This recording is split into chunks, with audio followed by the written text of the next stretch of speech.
એક બાજુ નાનું ઝાડ ને એક બાજુ મોટું ઝાડ, એના વશમાંથી સીધું તારે ઘરે જવરાય. શું શું? હા, આવું પાડીને આવ્યું.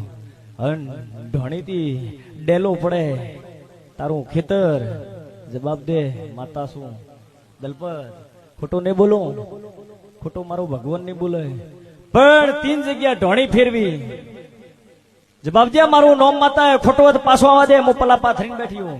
3 જગ્યા ઢોણી, જૂની વસુલી, અને હવે બીજી ઢોણીએ બેઠો હોય. મારું નોમ માતા હે. બાપુ મારી વાધેણ બાપુ.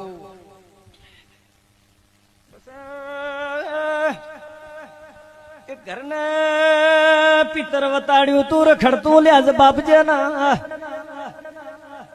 એક ઢોણીમાં પિતર રખડે, આવી કોક તમારા ઘરમાં બેઠા બેઠા તમે ઘરમાં વાત કરી હતી કે એના ઘરે પિતર થઈ ગયું છે. ત્રીજા ઘર તારથી ત્રીજું ઘર ચેનું હોય, એના ઘરમાં કોક પિતર રખડે, એ ઘરની એ પિતરની તમારા ઘરે કોક વાત ઉપડી હતી કે એનું પિતર છે. એક દાડો ડૂબો ચેનો ફરફડતો હતો ભાઈ.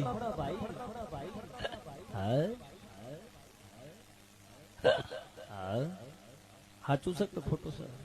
એક દાડો માલ ધૂજતો તો અને ઓખો ફાડતો તો. એ દાડે કીધું કે હે ને એક દોડી જાય ને એક રસ્તો જાય. ઈ ઘરની વાત કરો છો, જેને તેની વાત નહીં કરતી. ઘર ટેકરીએ પડે, જમણી સાઈડમાં બેઠક પડે, જમણી સાઈડમાં ઢાળીઓ. એ ઘરની વાત તમે ઉપાડી. હું ભગતની માતા કહું છું. ખોટું જ પાછું આવવા દેજે, હું ગોડી છું.